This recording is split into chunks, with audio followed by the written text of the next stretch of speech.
अस्सलाम वालेकुम नाज़रीन, मैं हूं अरबाब चंडी। आपको तो पता है कि रुकने सिंध असेंबली जहां मेहताब डार पर हमला हुआ, उसके बाद मैंने वजीर दाखिला सिंध से बात की और उनसे ये पूछा कि अगर सरदार शहरियार मार, जिसका नाम रुकने सिंध असेंबली जहां मेहताब डार ले रहे हैं, क्या अगर वो ये साबित हो जाए कि उन्होंने ये हमला करवाया या उनके कहने पर यह हमला हुआ है, तो क्या आप सरदार शहरियार मार को गिरफ्तार कर लेंगे? तो उन्होंने कहा कर लेंगे।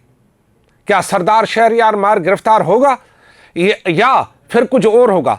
और घोटकी में ये जो हमले दर हमले हो रहे हैं, क्या ये रुकेंगे या बढ़ेंगे, या इसके पीछे असल महरक़ात क्या है? इस पूरी सूरत-हाल के बारे में मैं आपको बताऊंगा। लेकिन इससे पहले मैंने वजीर दाखिला सिंध ज़ियाउल हसन लंजार से जो बातचीत की है, आइए उसकी ऑडियो में आपको सुनवाता हूं। उसके बाद फिर मैं बाकी सवालों का जवाब आपको दूंगा। आइए ज़रा उससे ऑडियो सुन लें कि वो क्या कह रहे हैं।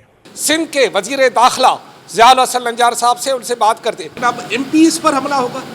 देखें, ये हमला कोई डाकू वगैरह का नहीं है। ये एक जो इसको सॉर्ट आउट कर रहे हैं कि आखिर उधर हुआ क्या है, और काफ़ी अफसोसनाक है। और इसकी मैंने रिपोर्ट कल मंगवाई थी। तकरीबन पहले जो शरों पर जो हमला हुआ था, अली अहमद शर एक मारा गया था, उसके ही फैमिली के कुछ लोग हैं जो कि सस्पिशियस हैं, और उसमें 8 लोग अब तक आइडेंटिफाई पुलिस ने किए हैं। लेकिन ये बातें अभी फ़िलहाल कबल वक्त हैं, और अभी भी मैंने एसपी घोटकी से रिपोर्ट मंगवाई है। तो जैसे ही कोई चीज़ें क्लियर होती हैं, क्योंकि एफआईआर का भी अभी तक आकर कटवाई नहीं है एफआईआर मेहताब डार साहब वगैरह ने, तो इस पर चेयरमैन साहब ने भी नोटिस लिया हुआ है, हमारे प्रेसिडेंट साहब ने भी नोटिस लिया है, और इसको सॉर्ट आउट करेंगे कि आया ये कोई डाकुओं का कोई हमला था या कोई पर्सनल दुश्मनी है। इस चीज़ को सब एंगल से देख रहे हैं।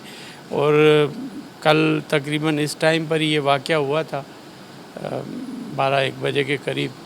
तो अभी तक 24 घंटे हुए हैं और काफ़ी चीज़ें गैदर हो गई हैं, लेकिन अभी ये चीज़ें ज़ाहिर नहीं कर सकते। जाम साहब तो बहुत मासूम आदमी, आप ज़ाती तौर पर जानते हैं, उसकी क्या दुश्मनी होगी किसी से? जाम साहब काफ़ी सॉफ्ट आदमी है, और हमें सबको दुख है इस चीज़ का कि उन पर यह हमला हुआ है। और इसको देखें, वहाँ पर कबायली एरिया है, और माचको साइड पर पंजाब में भी कबायली ऐसे इश्यूज़ होते हैं। किसको ऐसा तकलीफ़ पहुँचाई है?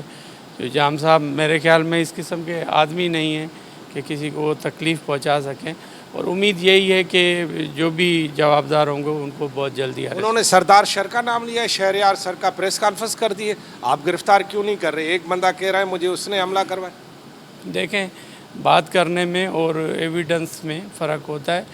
अभी जो वक्त है ये इलेक्ट्रॉनिक का वक्त है, और यहाँ पर काफ़ी चीज़ें ऐसी होती हैं जो कि हम चेक कर रहे होते हैं मुख्तलिफ़ गैजेट्स से, और टेक्नोलॉजी का टाइम है, इसको सॉर्ट आउट करें, ये ना हो कि किसी के साथ ज़्यादती हो जाए। अगर ये साबित हो जाए कि सरदार शहरियार ने ही ये हमला करा या उसके कहने पे हुआ, तो आप उसको गिरफ्तार करेंगे? यकीनन उसको गिरफ़्तार भी करेंगे, और कोई भी ऐसा कोई बाअसर आदमी होगा इसके अलावा भी, तो उनको भी अरेस्ट करेंगे। तो ये सरदारों को क्या मैसेज है जो इस तरह के काम करवाते रहते हैं? आपका अगर एमपीए महफूज नहीं तो समझो ज़ियाउल हसन लंजार महफूज नहीं।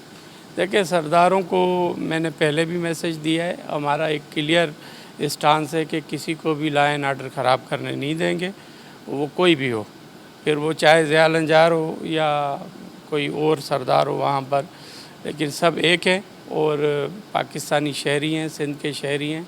पुरअमन रहना, उनको पुरअमन माहौल प्रोवाइड करना सिंध गवर्नमेंट की ज़िम्मेदारी है।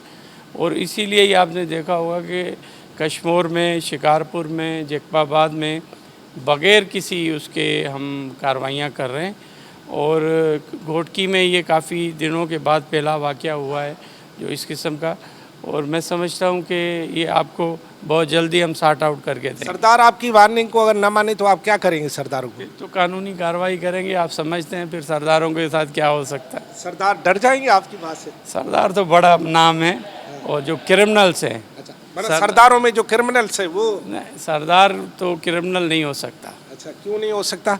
मैं समझता हूँ कि सरदार बहुत बड़ा सरदार लक़ब है। अगर किसी को अपने यहाँ पनाह दे दे क्रिमिनल को, अल्लाह पनाह देगा। मैं समझता हूँ कि अल्लाह तो पनाह देता है, मगर सरदारों को पनाह देने का हक किसने दिया है? चांडिल साहब, सरदार ऐसे नहीं कर सकते। सरदार नहीं कर सकते। चलो जी, सरदार ऐसे नहीं कर सकते, लेकिन जिन्होंने हमला किया उनको गिरफ्तार जरूर करेंगे।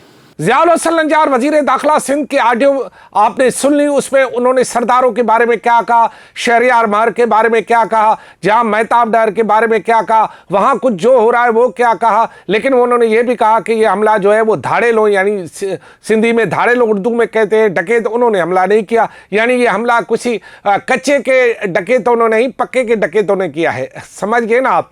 तो पक्के के डकैत वही होते हैं जो लैंड क्रूजर में घूमते हैं, जिनकी बड़ी जागीरें होती हैं, जिनके बड़े ठठ ठांगर सिंधी में कहते हैं, यानी बड़ी उनकी जो है चलती फिरती है, और वो बड़े उधर जो है अपने अपने स्टाइल में घूमते फिरते रहते हैं। कभी उन पर कोई इल्ज़ाम लगता है, कभी कोई इल्ज़ाम लगता है। लेकिन बात यह है कि पहले सरदार शहरियार महर पर हमला होता है, फिर उसके जवाब में जाम महताब डर पर हमला होता है, फिर उसके जवाब में एक इल्ज़ामात दर इल्ज़ामात का सिलसिला शुरू होता है। क्या, कौन ये करवा रहा है? इनको ढील किसने दी है? ये मामला क्या है, माजरा क्या है, ये मामला बताना बहुत जरूरी है। जब इस सिलसिले में मैंने घोटकी के मुख्तलिफ रहनुमाओं, सहाफ़ियों, अदीबों और सियासतदानों से मालूमात ली तो पता ये चला कि यहाँ पर पार्टी में वाज़ेह ग्रुपबंदी है, और धड़ाबंदी की वजह से मुख्तलिफ सरदारों को जो है वो सपोर्ट कर रहे हैं। जहाँ पर जाम महताब डहर को जो है सरदार अली गौहर महर की सपोर्ट है, तो वहाँ पर जो है शहरियार महर को सरदार लुंड की सपोर्ट है। वहाँ पर मुख्तलिफ लोग जो है गैर जानिबदार के तौर पर भी साबित हो रहे हैं।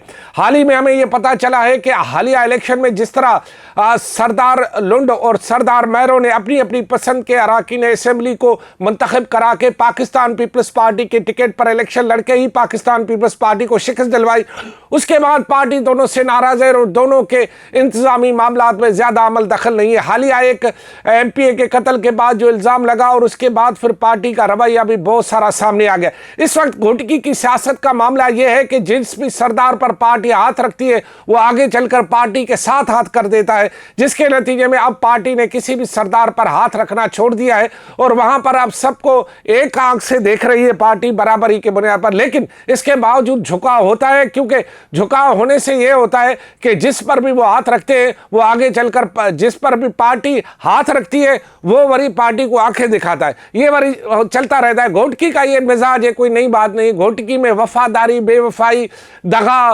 फरेब, ये सब वहाँ चलता रहता है, ये कोई बड़ा मसला नहीं है। डकैतियाँ, चोरियाँ, अमन अमान, मोहब्बत, बेवफाई, आंख दिखाना, आंख चुराना, सब चलता है घोटकी में, सब चलता है। घोटकी ज़िले की बात कर रहा हूँ।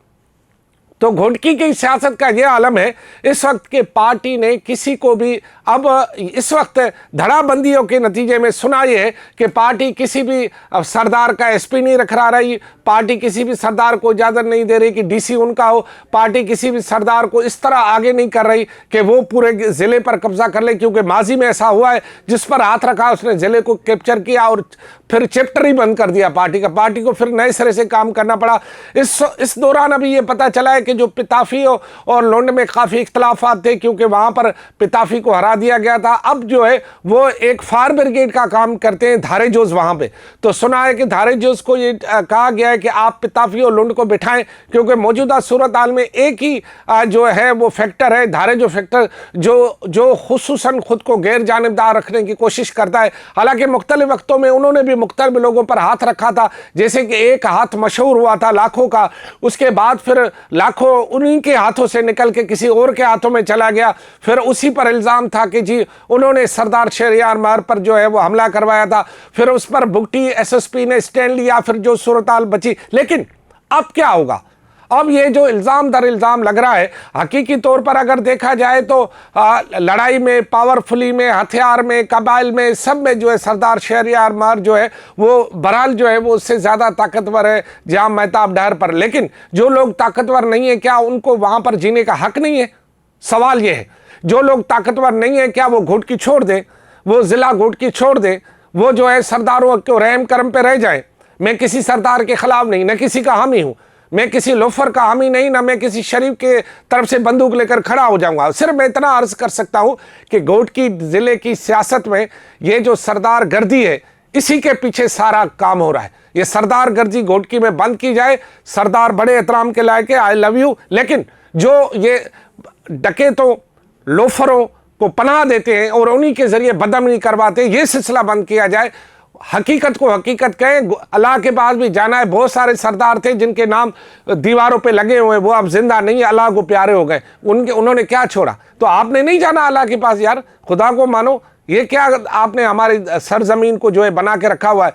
लिहाजा मैं तमाम लोगों से ये अपील करता हूँ, मैं समझता हूं मेरी इस बात को कोई खातर में नहीं लाएगा, क्योंकि जिन्होंने ये सोच लिया है कि उन्होंने वहाँ पर जो है वो ऐसा माहौल पैदा करना है जिस माहौल से वहाँ पर जो है वो दहशत वहशत और जो है वहाँ पर लोग डरे रहें, वो हमारे कहने पे क्या मानेंगे। लेकिन सिंध हुकूमत को इस बारे में कुछ करना चाहिए।